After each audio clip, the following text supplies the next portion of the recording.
आज का हमारा नेक्स्ट टॉपिक है कंडीशनिंग। अब कंडीशन को हिंदी में अनुबंधन शब्द इस्तेमाल करते हैं और अनुबंधन करने से पहले या कंडीशनिंग शब्द को डिफ़ाइन करने से पहले मैं आपको कहना चाहूँगा कि हमने सेकेंड यूनिट में जब लर्निंग के बारे में बात कर रहे थे तो उसमें लर्निंग थ्योरीज़ की थी हमने, और लर्निंग थ्योरीज़ में एक कंडीशनिंग थ्योरी आई थी। कंडीशनिंग में हमने एक तो कनेक्शनिज़म आया था, एक कंडीशनिज़म आया था। जो कंडीशनिज़म था उसमें हमने दो थ्योरियाँ की थी, क्लासिकल कंडीशन, ऑपरेंट कंडीशनिंग। अगर आपने उसको ध्यान से सुना होगा या समझने की कोशिश की होगी तो यहाँ पर आपको मीनिंग ऑफ कंडीशनिंग बहुत अच्छे से क्लियर हो गया होगा। मैं शॉर्ट में उसको दोबारा से रिपीट कर देता हूँ। क्लासिकल कंडीशनिंग और ऑपरेंट कंडीशनिंग में थोड़ा सा डिफरेंस था कि उसमें रेनफोर्समेंट जो दिया जाता था, एक में पहले दिया जाता है, एक में बाद में। एक रेनफोर्समेंट क्या है? एक पारितोषिक के तौर पे होता है, जिससे जो उद्दीपक है, उद्दीपक मतलब जो व्यक्ति है, प्राणी है, वो अपनी प्रतिक्रिया करता है। कंडीशनिंग को जनरली शब्दों में अगर हम बात करें, व्यवहार को एक व्यवहारात्मक प्रक्रिया बताया गया है कंडीशनिंग को। इससे आदतों का निर्माण होता है। अब अगर हम टीचिंग में meaning of conditioning word use करते हैं तो इसका सीधा सा मतलब है आदतों के निर्माण की प्रक्रिया।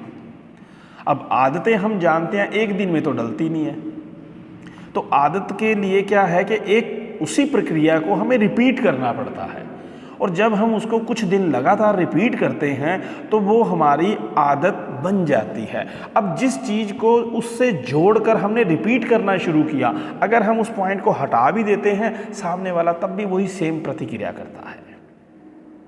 अब इसके लिए हमारे पास बहुत से एग्जाम्पल हैं। सिंपली पहले तो हमें ये बात क्लियर हो जानी चाहिए, कंडीशनिंग को हिंदी में क्या कहा गया है? अनुबंधन। अनुबंधन को अगर हम खोलकर सामान्य से शब्दों में बात करें, अनुबंधन का मतलब होता है बांधना। बंधन तो शब्द जानते ही हो आप, बंधन का मतलब होता है किसी दो सिरों को एक करना या बांधना। तो अनुबंधन में भी क्या होता है कि एक प्रतिक्रिया लेने के लिए एक क्रिया को दूसरी क्रिया के साथ जोड़ दिया जाता है, और इस तरह से जोड़ने के बाद जो सामने वाला है ना, वो अपनी प्रतिक्रिया देने पर मजबूर हो जाता है। शुरू में कुछ टाइम बाद जब हम उस जो पहले हमने क्रिया शुरू की थी, अगर उसको हटा भी देते हैं तो दूसरे वाला फिर भी अपनी वही प्रतिक्रिया देता है। जैसे कि अब मान लो हमने सुबह जल्दी उठने की आदत डालनी है, तो सुबह जल्दी उठने के लिए क्या है, अब अगर हम बड़े हैं, मैच्योर हैं, तो सिंपल सी बात है कि अगर हमसे जल्दी नहीं उठा जाता तो हम अलार्म का यूज़ करते हैं। अब अलार्म आपने मान लीजिए सुबह 5 बजे का लगाया है, वैसे आप जनरली 7 बजे उठते हो, तो 5 बजे लगाया है। आज सुबह 5 बजे तक आप जब उठोगे, आप अलार्म बजेगा तो आपको लगेगा कि बहुत जल्दी बज गया, ये 5 इतनी जल्दी बज जाते हैं, क्योंकि आपके टाइमिंग में 2 घंटे की गैप है। 2, 3, 4, 5 दिन के बाद क्या होगा कि आपकी 5 बजने से 2-3 मिनट पहले ही आँख खुल जाएगी। अब जब 6-7 दिन हो गए हैं उस प्रोसेस को, 10-15 दिन, 20 दिन बाद क्या होगा, शायद आप अलार्म लगाना भी भूल जाओ, तब भी आप 5 बजे उठ जाओगे। तो अनुबंधन क्या है? एक क्रिया जिसके साथ आप अपनी प्रतिक्रिया जोड़ना चाहते हो, इस तरह से जुड़कर बंध जाती है कि एक समय बाद जब आप वो पहले वाली क्रिया को हटा देते हो, आप फिर भी सेम रिस्पॉन्स प्रोवाइड करते हो, तो इसे अनुबंधन कहा गया है।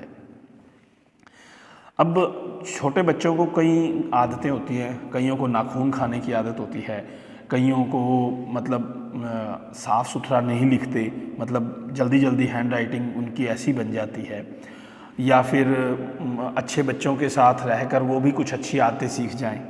अब आपने ये ज़रूर सुना होगा बचपन में कि हमेशा जो पेरेंट्स होते हैं वो कहते हैं अच्छे बच्चों के साथ बैठा करो, खुद वो बच्चा कैसा भी हो, पर वो उसको सजेस्ट यही करते हैं, क्लास में जो अच्छा बच्चा हो ना, टीचर कहते हैं उसके साथ बैठाया करो इसको। अब भाई अगर तुम्हारा बच्चा अच्छा है और वो अच्छे के साथ बैठेगा तो दोनों ही अच्छे हो गए। अगर मान लो तुम्हारा बच्चा शरारती है, उसको हम अच्छे के साथ बिठाएंगे तो क्या इसकी शरारतों का प्रभाव उस पर नहीं पड़ेगा? उस पर भी तो पड़ेगा। तो सभी अच्छा बनना चाहते हैं। तो अच्छे बनने के लिए अच्छी आदतें होनी चाहिए। तो अच्छी आदतों के लिए किसी न किसी तरह की कंडीशनिंग इम्प्लीमेंट की जाती है। जैसे बच्चों को अच्छा सीखने सिखाने के लिए टीचर क्या करता है, गुड, वेरी गुड, बहुत अच्छा, एक्सीलेंट, इस तरह के शब्दों का इस्तेमाल करता है। क्लास में टीचर के द्वारा बच्चों को गुड साइन देना, स्टार देना, इस तरह के साइन दिए जाते हैं। इससे भी वो मोटिवेट होते हैं। अब ये कुछ नहीं है, अगर देखो आप बड़े हो गए, बड़े होने पर तो नहीं आपको कोई कहता हाँ एक्सीलेंट, बहुत अच्छा है। पर क्या होता है कि इंसान की एक आदत है कि वो कई काम तो अपनी खुशी के लिए करता है और कई काम दूसरे की खुशी के लिए करता है। अब जब वो टीचर उसको कहता है बेटा शाबाश, बहुत अच्छा किया तुमने, यहाँ उसे अपनी खुशी हासिल हुई है। और कई बार जब वो थोड़ा बड़ा हो जाता है तो वो क्लास में दूसरे खुश हों, मेरे जो पेरेंट्स हैं वो खुश हों, मेरा फ्रेंड सर्कल है वो खुश हो, फिर वो कई काम ऐसे करता है दूसरों की खुशी के लिए, दूसरों को दिखाने के लिए होता है भी हाँ उसको पता लगे कि क्लास में मैं बहुत अच्छा प्रेजेंट किया है मैंने। तो ये जो अच्छा लगना है उसमें भी कहीं ना कहीं वो कंडीशनिंग काम करती है।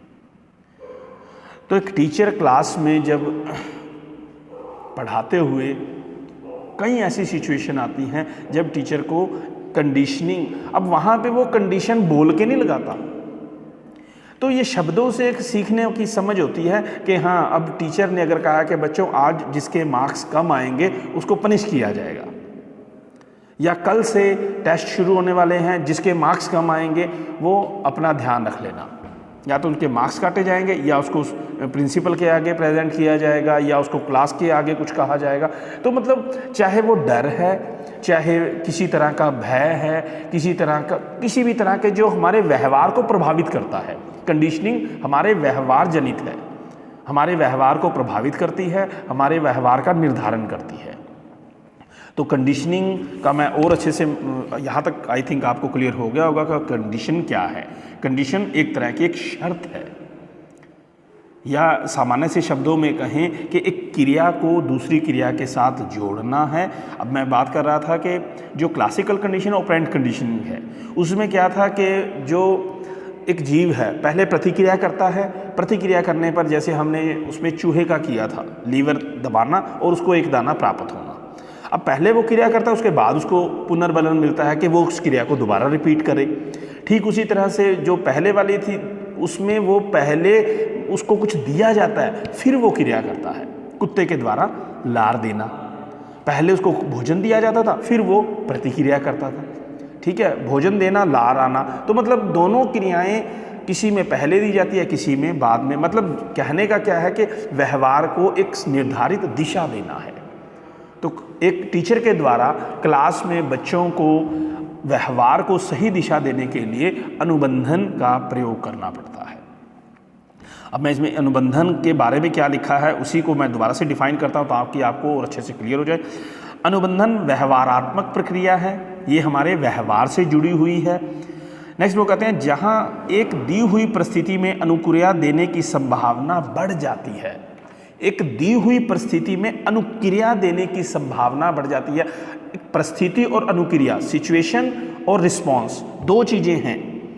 अब जब कंडीशन लगेगी तो उस दी हुई प्रतिक्रिया में, जो उस दी हुई सिचुएशन में आपकी प्रतिक्रिया बढ़ जाएगी। आप पॉजिटिवली मोटिवेट होके अपना रिस्पॉन्स प्रोवाइड करते हो जब कंडीशन लगाई जाती है। अब सिंपल सी बात है, टीचर क्लास में बच्चों को कहता है अच्छा बच्चों सभी अपनी अपनी नोटबुक निकालो, मैं आपको कुछ सम देता हूँ, आपने सोल्व करने हैं। तो बच्चे पूछते हैं इसके मार्क्स भी हैं क्या? टीचर कहता है नहीं मार्क्स नहीं है। फिर वो ना वहाँ पे ठंडे से पड़ जाते हैं, ठीक है मार्क्स तो है नहीं, ठीक हो गया तब भी ठीक है, गलत हो गया तब भी कोई फर्क नहीं पड़ता।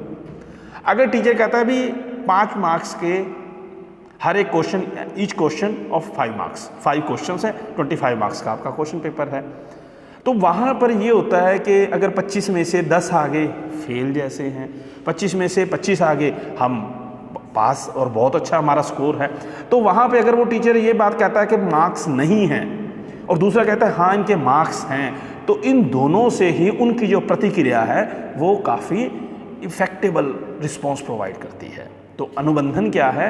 एक परिस्थिति में अनुक्रिया देने की संभावना जिसमें बढ़ जाती है, जो पुनर्बलन का परिणाम है। पुनर्बलन क्या है?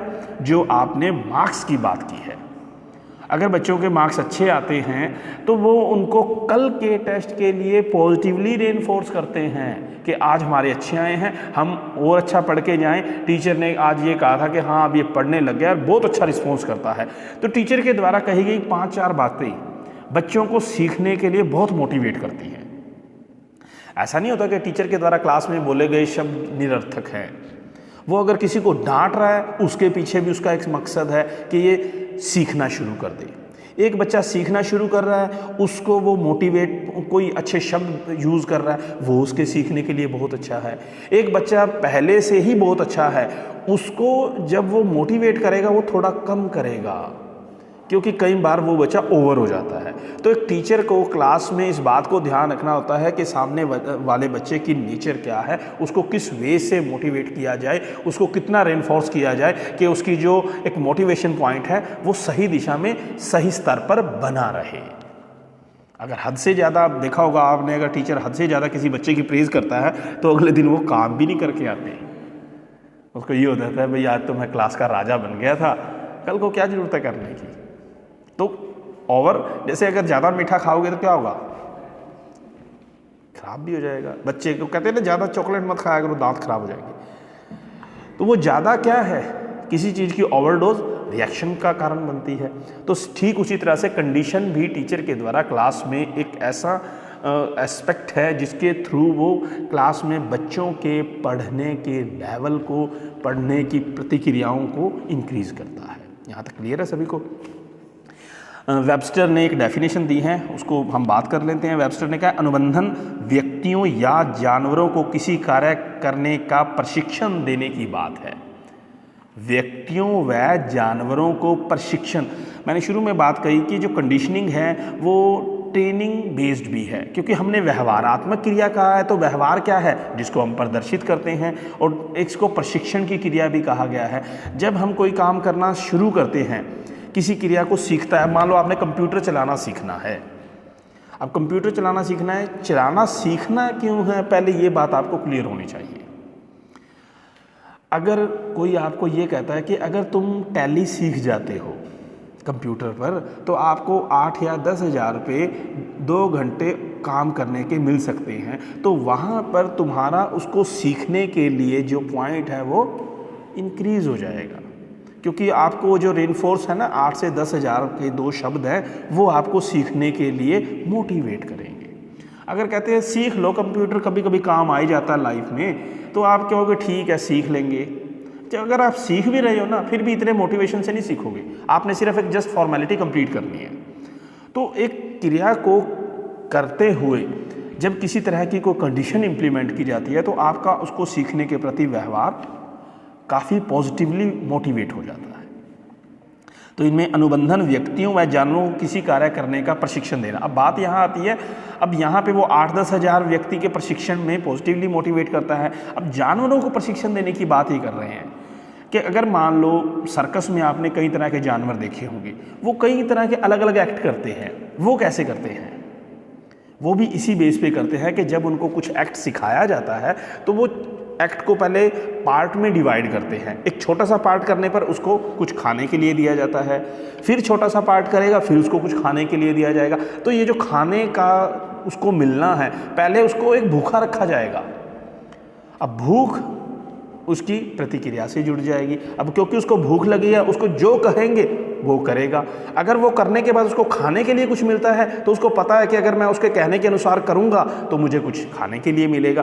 तो वही चीज़ उसके व्यवहार को धीरे धीरे एक सही स्वरूप, एक शेप प्रोवाइड करती है, और लास्ट में वो 8 या 10 स्टेप के बाद वो वही क्रिया करना सीख जाता है जो हम चाहते थे।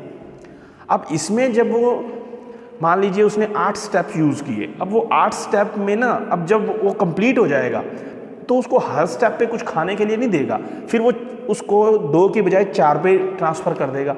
जब वो 4 स्टेप करता है तब उसको कुछ खाने के लिए मिलता है, और जब वो ट्रेंड हो जाएगा फिर उसको जब पूरा एक्ट कर लेगा ना तब कुछ मिलेगा खाने के लिए। और जब उसको पूरा करना सीख गया। फिर जब वो उसको पूरा कर देता है, एक बार पूरा करने पर जहाँ 8 टाइम था फिर 4 टाइम था, अब वो 1 टाइम मिलता है। तो लास्ट में वो अगर उसको आप नहीं भी देते ना, वो तब भी उसके खाने के लालच में उस क्रिया को करता है। तो ऑब्वियसली क्या है, लास्ट में क्या है, वो उस काम को करना सीख गया। तो कंडीशन क्या है, आपने उसको कुछ खाने के लिए दिया और उसने वो क्रिया करनी शुरू की। तो आप किसी चीज़ को सिखाने के लिए किसी तरह का पुनर्बलन देते हो, तो वो उसका जो सीखने का प्रोसेस है वो रेनफोर्स हो जाता है, पुनर्बलित हो जाता है, और वही उसको दोबारा से अच्छा सीखने के लिए अभिप्रेरित करता है। प्रशिक्षण देने अथवा किसी विशेष दी हुई परिस्थिति में कार्य करने की एक प्रक्रिया है। विशेष परिस्थिति में कार्य करने की प्रक्रिया ही अनुबंधन है। तो नेक्स्ट हम बात करते हैं इसकी कुछ विशेषताएं क्या हैं। विशेषताओं से आपको क्लियर हो जाएगा। यहाँ तक क्लियर है बेटे आपको कंडीशन का मतलब? बाकी ये है कि आप इसको सुनने के बाद अगर पढ़ोगे ना, तब वो और ज़्यादा अच्छे से क्लियर होगा। अब पहली विशेषता है, अनुबंधन व्यक्ति को किसी कार्य को करने का प्रशिक्षण देने की प्रक्रिया है। किसी व्यक्ति को किसी कार्य करने का प्रशिक्षण, ट्रेनिंग देने की एक प्रोसेस में ही ये काउंट होता है। दूसरी पॉइंट ये है, अनुक्रिया के अनुबंधन के लिए पुरस्कार पुनर्बलन प्रदान किया जाता है। अब जब अनुबंधन की क्रिया कंडीशन का प्रोसेस आगे बढ़ेगा, जब ट्रेनिंग दी जाएगी, ट्रेनिंग के साथ साथ उसको पारितोषित, पुरस्कार या पुनर्बलन बहुत जरूरी है। अगर उसमें वो चीज़ निकाल दी जाए तो वो अनुबंधन नहीं रहेगा और ना ही वो अच्छी तरह से सीखने की कोशिश करेगा। फिर वही, जैसे मैंने आपको शुरू में एग्जांपल दिया, बच्चे को टेस्ट में अगर मार्क्स की बात नहीं है तो उसको, अब मान लो बच्चों के एनुअली एग्ज़ाम होते हैं, एनुअली एग्ज़ाम का बेस क्या है? स्कोर है आपका। स्कोर के बेस पे आप क्लास में फर्स्ट सेकंड थर्ड आते हो। अगर खाली परीक्षाएं रखी जाएं, एग्जामिनेशन हो और उसमें मार्क्स ना हो, तो परीक्षाएं कैसी होंगी? क्या देने का मजा आएगा? अगर मान लो क्लास में एग्जाम्स हों बट उसके मार्क्स ना हो, खाली हिंदी का एग्ज़ाम है, कितने नंबर का ये नहीं पता, बस एग्ज़ाम है, आपने देखे आना है, मैथमेटिक्स का है, साइंस का, अदर सब्जेक्ट्स के हैं, तो क्या देने वाले का मन करता है कि हाँ उसकी तैयारी मैं अच्छे से करूँ, क्योंकि उसको पता है इसके एवज में मिलना तो कुछ भी नहीं है। जिसके गलत है वो भी बराबर है, जिसके अच्छे हैं सारे वो भी बराबर है। तो जब कोई कंडीशन होती है तो उसमें जब रेनफोर्समेंट, ये पुरस्कार है, पुनर्बलन है, तो वो उसको मोटिवेट करता है सीखने और आगे बढ़ने के लिए। तो इसीलिए इसने कहा है कि इसकी दूसरी विशेषता है, पुरस्कार है, पुनर्बलन प्रदान किया जाता है और उसके बिना ये कंडीशन 0 हो जाती है। एक यह उद्दीपन अनुक्रिया के संबंध पर आधारित है। उद्दीपन और अनुक्रिया, स्टिमुलस एंड रिस्पॉन्स, स्टिमुलस कोई ना कोई रिस्पॉन्स करता है तभी यह प्रोसेस आगे बढ़ता है। अगर स्टिमुलस की तरफ से कोई प्रतिक्रिया ना हो तब भी वे 0 है, कंडीशन अपने आप में ख़त्म हो जाती है। अब सामने वाले को हम कहते हैं, जैसे अगर आप अच्छा करोगे तो आपको स्टार दिया जाएगा, अगर सामने वाला कहता है मेरे को स्टार नहीं चाहिए, वो कंडीशन 0 हो गई है। अगर सामने वाला कहता है, टीचर कहता है कि मैं ना, आप अच्छा लिखोगे ना तो आपको फुल में से फुल मार्क्स देंगे, सामने वाला कहता है मेरे को चाहिए ही नहीं, तो वो क्या है? 0 हो जाती है। अब आप सामने वाले, आप अपने लिए अलार्म लगा रहे हो सुबह का, भी मैं सुबह 5 बजे उठूँ, इसके लिए आपको उठना भी तो है। आप उठो 5 बजे, अलार्म बंद करके फिर सो जाओ, फिर 8 बजे उठो, अलार्म ने तो अपना काम कर दिया ना। बट आपका रिस्पॉन्स क्या है? जो एक्टिविटी है उसके लिए रिस्पॉन्स भी होना चाहिए। नेक्स्ट बात करते हैं, व्यवहार का अधिगम उद्दीपक अनुक्रिया के संबंध की तीव्रता पर निर्भर करता है। जैसे ही रेनफोर्स, जो उद्दीपक है उसके प्रति तीव्र प्रतिक्रिया होनी चाहिए। अगर प्रतिक्रिया लेट होती है तो भी अनुबंधन खत्म हो जाता है। मान लीजिए टीचर ने आज टेस्ट लिया है, टेस्ट लेके बच्चों को ये है कि या तो अभी टेस्ट मिल जाएगा, पता लगेगा मार्क्स कितने हैं, या कल तक मिल जाएगा। अगर वही टेस्ट 10 दिनों बाद मिले तो उसके प्रति जो बच्चों की प्रतिक्रिया थी ना वो 0 हो जाएगी, वो मज़ा नहीं रहेगा सीखने का। तो जैसे अनुबंधन में क्या है कि जैसे एक्टिविटी है साथ के साथ आपका रिस्पॉन्स उससे जुड़ा हुआ है। अगर ज़्यादा टाइम गैप पड़ जाएगा तो वो जो रिस्पॉन्स की एक्टिविटी थी उससे मिलने वाला मोटिवेशन था वो ख़त्म हो जाएगा। नेक्स्ट बात करता है, यह आदतों और व्यवहार को सीखने के लिए प्रयोग होता है। अच्छी आदतों को डालने में हमेशा अनुबंधन का इस्तेमाल होता है, चाहे वो बच्चे की आदतें हों, चाहे वो बड़े व्यक्ति की आदतें हों, किसी भी तरह की आदतें हैं, उनको डालने के लिए हमेशा अनुबंधन या ये जो कंडीशनिंग पॉइंट है उसी को इम्प्लीमेंट किया जाता है। लास्ट में है यह व्यवहार में परिवर्तन पर जोर देता है। व्यवहार में परिवर्तन से मतलब क्या है, किसी व्यक्ति में बुरी आदतें हैं तो आप चाहते हो ना उसको बदलना, तो इसके लिए आपको इसको इस्तेमाल करना पड़ता है। तो व्यवहार में परिवर्तन ही अनुबंधन का आधार है और ये अपने आप में क्या है, अनुबंधन है। अगर इसके डिफरेंस की बात करें, जैसे हमने पहले भी तीनों का डिफरेंस किया है, तो इसके डिफरेंस की बात करते हैं तो जो टीचिंग है, teaching is a wider concept and the conditioning is a narrow concept of teaching. कि कंप्लीट टीचिंग नहीं है, कंडीशन उसी का एक भाग है। जब क्लास में टीचर टीच करता है तो उसके सामने जैसी सिचुएशन होगी, परिस्थिति होगी, उसके अनुसार वो अलग अलग तरह के एस्पेक्ट्स यूज़ करता है क्लास में। जैसे उसको सिचुएशन के अकॉर्डिंग, स्टडी मटेरियल के अकॉर्डिंग जो सही लगता है उस चीज़ को वो इम्प्लीमेंट करता है। जहाँ से उसको ज़्यादा अच्छा रिस्पॉन्स लगता है बच्चों का आता हुआ, उसको फिर वो रिपीट करता है। अब कई बार वो सिर्फ इतना कहने पर, बच्चों आपने सभी ने ना बहुत अच्छे से करने की कोशिश करनी है और ये क्वेश्चन फाइनल एग्ज़ाम में आ सकता है, सिर्फ इतना सा कहने पर बच्चों के सीखने का जो प्रोसेस है वो बढ़ जाता है।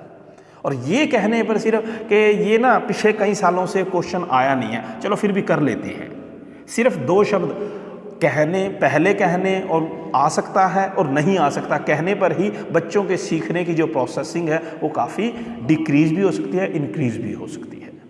तो वो टीचर जो क्लास में जब बोलते हैं तो उनकी जो लाइनें हैं, शब्द हैं, वो ही कंडीशन क्रिएट करती है। सिर्फ क्लास में खड़े होकर बोलना ही पढ़ाना नहीं है, उस क्लास में बोलते समय इस्तेमाल किए गए शब्द उस अनुबंधन का आधार का काम करते हैं। शिक्षा की जो पूरी प्रोसेस है क्या है, व्यवहार में बदलाव है। हम स्कूलों में जाते हैं, बच्चे पढ़ते हैं, क्या पढ़ते हैं कि उनके व्यवहार में धीरे धीरे बदलाव हमें दिखाई देता है। तो वो बदलाव क्या है, जो अनुबंधन के आधार पे आता है। ठीक है, तो आज का हमारा बेटा टॉपिक था कंडीशनिंग, यहाँ तक ये कंप्लीट हो गया है। नेक्स्ट टाइम हम नेक्स्ट टॉपिक के बारे